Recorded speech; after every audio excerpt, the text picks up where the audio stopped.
Part 1. Part 1.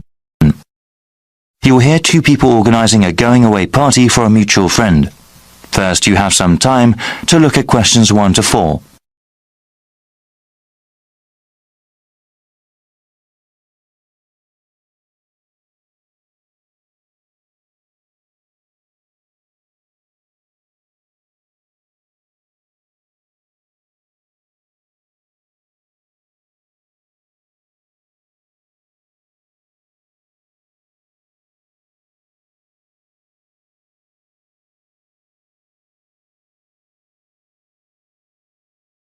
Now we shall begin.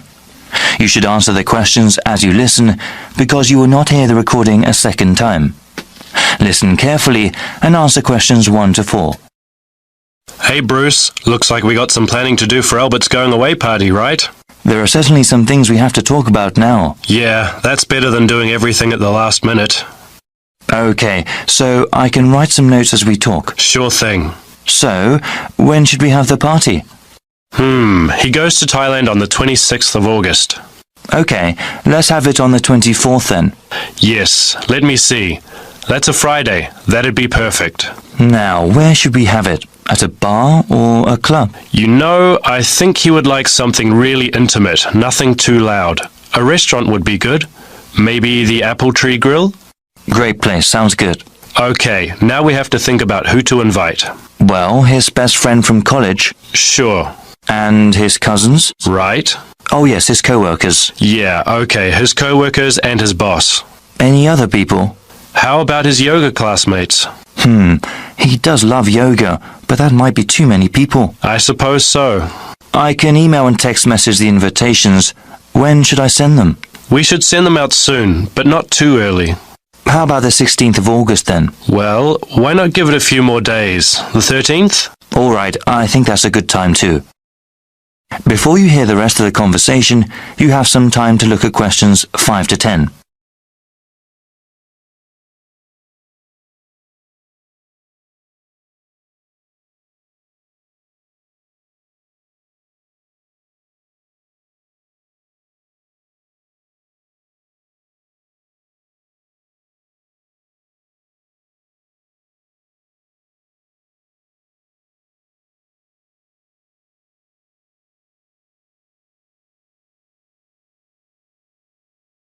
Now listen and answer questions 5 to 10. Okay now, we have to think of a gift. Should we all get one? No, I was thinking we could all give money for the party and the gift. You know, something really nice. Yeah, that'd be better than getting him little things individually. I can ask for the money. Thanks for doing that. How much should we ask for? I think we should ask for maybe $15 each. Is that too much? No, not at all. He's going away for 2 years. That would give us about $150. That's a good amount. Yeah, well, I'm thinking we could get him something practical. Yes, especially since he's going abroad. Something he could use, something that's also portable. We could get him an article of clothing, perhaps, or maybe even a pair of shoes. Shoes are nice, but they might wear out easily, especially where he's going. Maybe a book light? A what? Yeah, he loves to read, and a book light would be very convenient when he travels. Okay, that's one good gift idea. Did you write that down? Yep. Now, we need to think about reservations at the restaurant. Well, we should get their big banquet room, yeah? Yes, definitely. Should we ask the restaurant to prepare a buffet? Isn't that expensive? No, I don't think it is. A buffet dinner sounds cheaper than everyone ordering individual meals. Definitely. How about drinks? They can buy drinks themselves, or bring their own. Okay. Yeah, it would cost too much if we bought drinks ourselves. Certainly. We have to ask someone to bring an MP3 player. The restaurant has speakers and we can hook it up for music. Sounds good. Actually, there is one more thing that I thought we should do since Albert is leaving for such a long time. What were you thinking of? Maybe we could have a slideshow of all the fun times we've had. That'll take a little bit of work, but I think it's a great idea. Actually, in the invitation, can you ask for some photos people have of him? Yeah, definitely. I can scan them or people can send me digital photos they have. All right. I'll tell them when I send out the invitations. Then I can make a little presentation. I can't wait to see his reaction. Yeah, especially that one picture where That is the end of part 1. You now have half a minute to check your answers.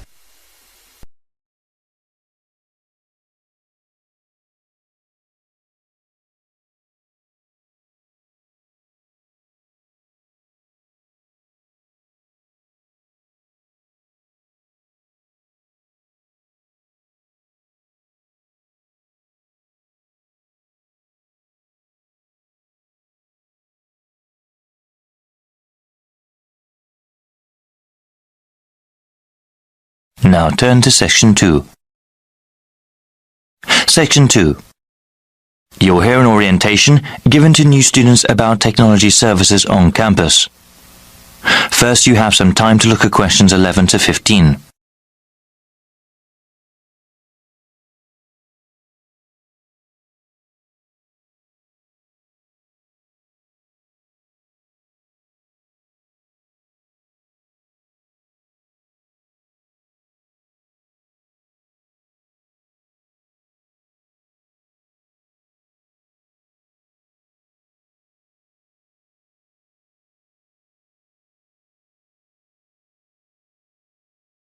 Now listen to the first part of the orientation and answer questions 11 to 15. Good morning, everybody. I hope everyone has enjoyed orientation week so far. I know that you all have been getting quite a bit of information, but I really do need to give you some more regarding the Information and Computer Services, ICS, here at Kudrow College. I've been here long enough to remember when kids hoard their typewriters around. Having a computer, whether it is a desktop or laptop, is now indispensable. They are so necessary, in fact, that our school is willing to help students with financial aid if they need it in order to purchase a computer. If you want to know how the school can help you get a computer, please visit our website or the ICR Centre. Though we coordinate the One Student, One Computer program, our main task at ICS is to help students deal with any technical issues that they have. We have a help desk where students can call in and ask about any computer problems they have. At this time of the school year, the help desk assists students with connecting computers to the school network. Included in your orientation packets are instructions on how to do so. As you can see, the instructions for connecting a Windows-based PC is much more complicated than for an Apple computer. We actually recommend the latter because it is good for students to focus on their work, not on solving problems that come from the computer's operating system. If you call the help desk, you can also get help with things like connecting your printer. Best of all, if your computer is having major problems, you can bring it in and get it serviced. Before you hear the rest of the orientation, you have some time to look at questions 16 to 20.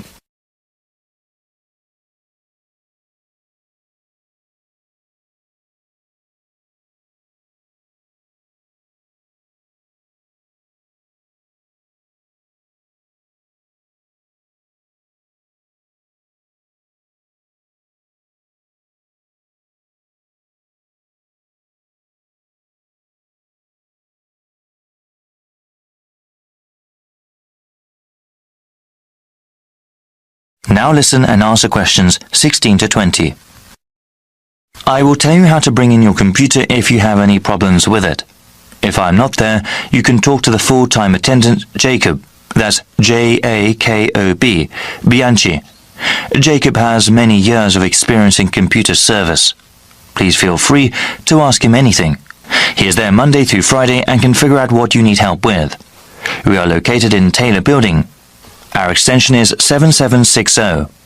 This year, we also have extended opening hours. We are open both weekdays and weekends. During the week, we are open from 9 to 7 and on Saturdays from 12 p.m. to 5 p.m. Fill out a form and if you need to drop your computer off, we'll get it fixed right away. Thank you all for listening and good luck with your studies. That is the end of Section 2. You now have half a minute to check your answers.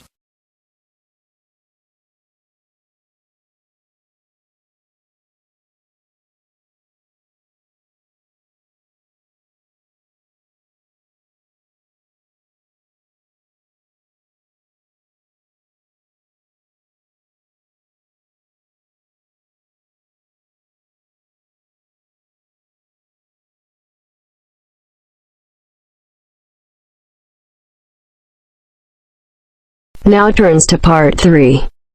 Part 3. You're going to hear an explanation of how a school chancellor will be chosen. The chairman is explaining the process to 2 students, Sarah and Arnold. First, you have some time to look at questions 21 to 25.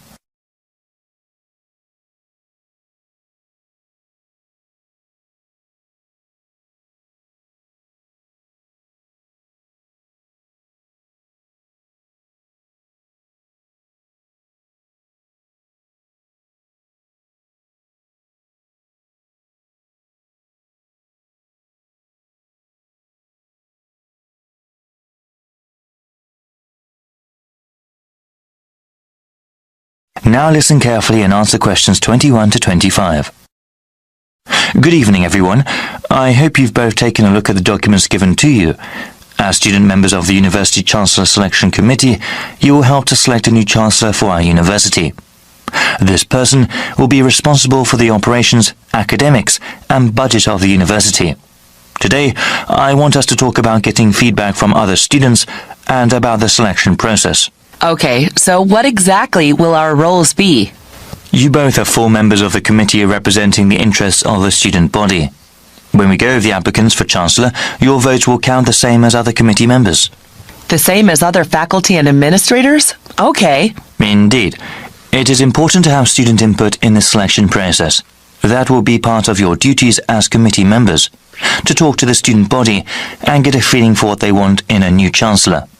You will report back to me, the committee chairman, and then talk to the rest of the committee. I suggest that you contact the student newspaper and ask them to do some sort of survey. You both can also talk to the heads of various student organizations and gauge their opinions.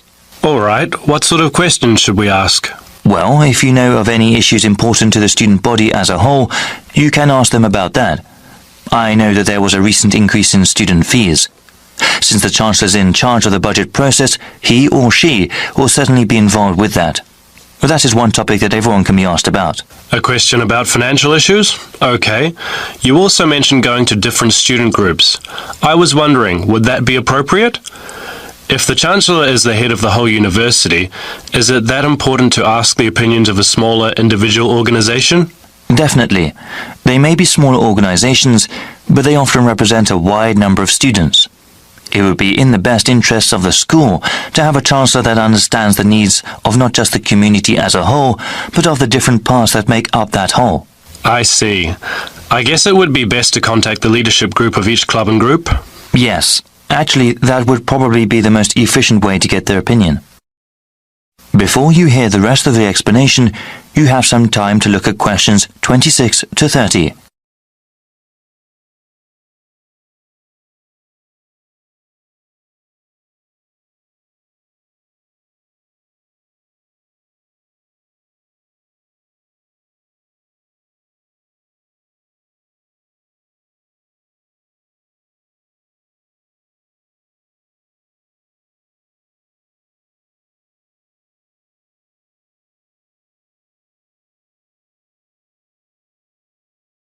Now listen and answer questions 26 to 30.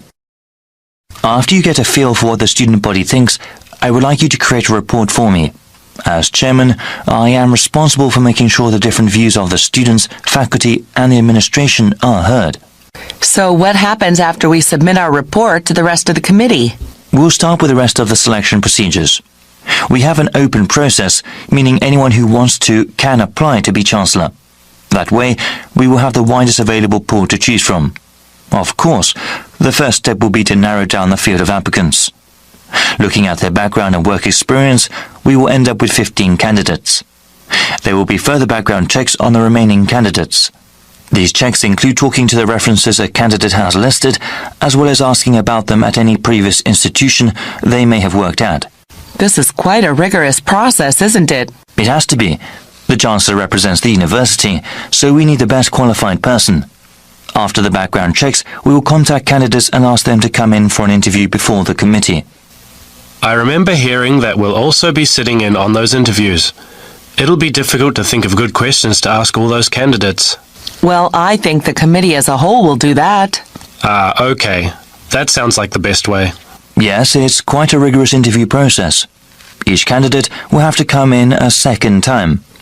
The final 5 candidates will then be asked to come in a third time and actually interact with some of the community members here. After the committee chooses the finalist, that one name will be sent to the Board of Trustees to be approved. They will also go over the candidate's material before having an up or down vote on him or her. Then that person becomes the chancellor of the university? It is good to have so many people working together on this. I'm sure we'll find a great chancellor. Yes, actually there are many interesting stories about past selection committees. That is the end of part 3. You now have half a minute to check your answers.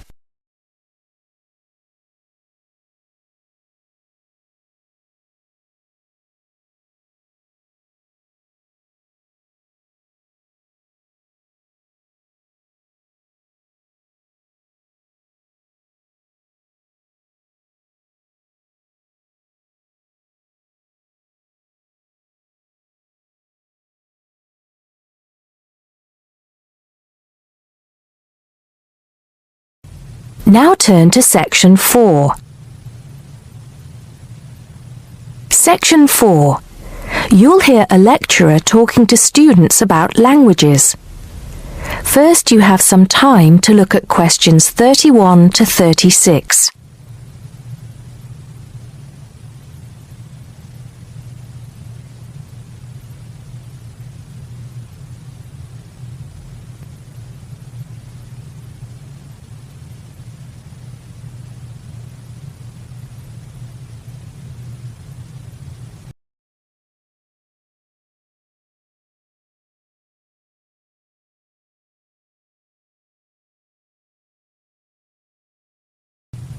Now listen carefully and answer questions 31 to 36. Good afternoon, everybody. Today, in the first lecture on anthropology, we're going to look at languages and how they are disappearing fast and what effect that's having on people and the world as a whole. We hear so much in the news about the possible extinction of animal and plant species in the world.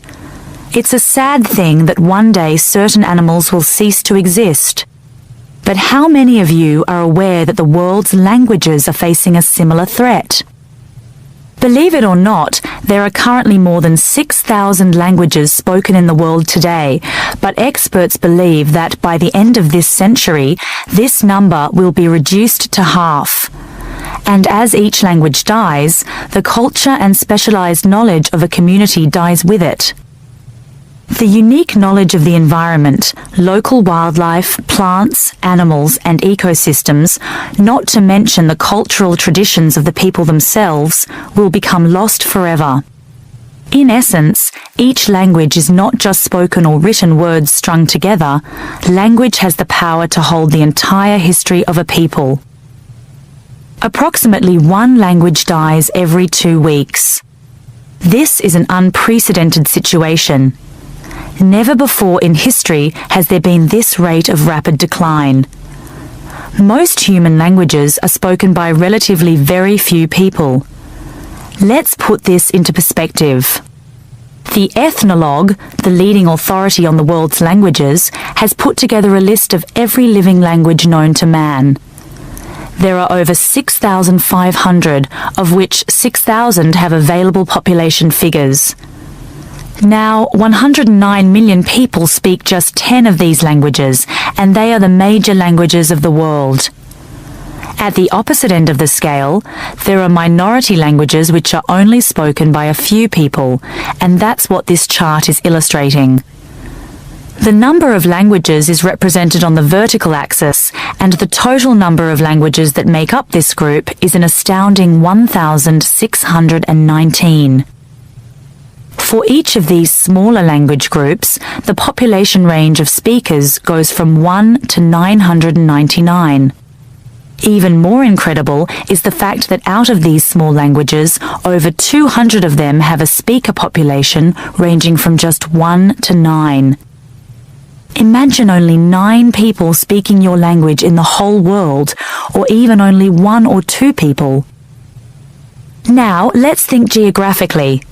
In total, there are 516 languages that are nearly extinct, where only a few members of the older generation survive. When they die, the language will die with them, lost forever. The majority of nearly extinct languages come from the Pacific and the Americas, making up 74%, followed by Asia at 15%.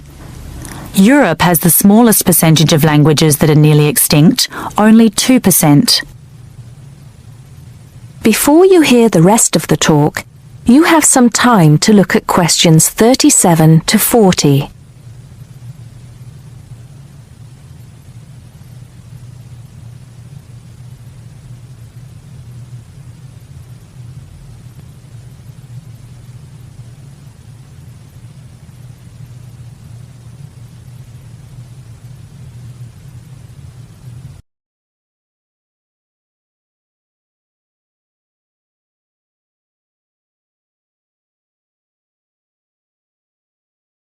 Now listen and answer questions 37 to 40. Entire languages which have survived for centuries are disappearing as we speak. But why is this happening now? There are several reasons for a language's demise. Globalization has made the world smaller, and technology has made it easier for people separated by vast distances to communicate in a common language, which further ensures the growth in economic status for such communities. Minority languages have given way to the main languages of global communication, like English. On a social level, speakers may feel the minority language to be old-fashioned and behind the times. Maybe even speakers are slightly embarrassed to speak the language of their forefathers, identifying more with an international language that brings with it improved economic status.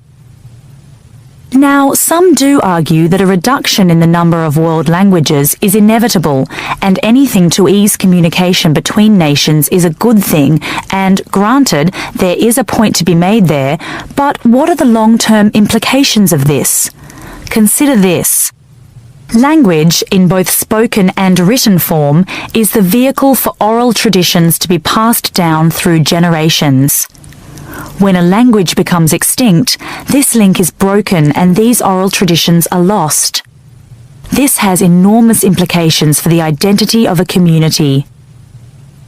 We can't stop the changes that are happening in the world, but we can try to keep languages alive through language maintenance programs and by documenting languages before they disappear, so they can be studied and maybe even resurrected in the future.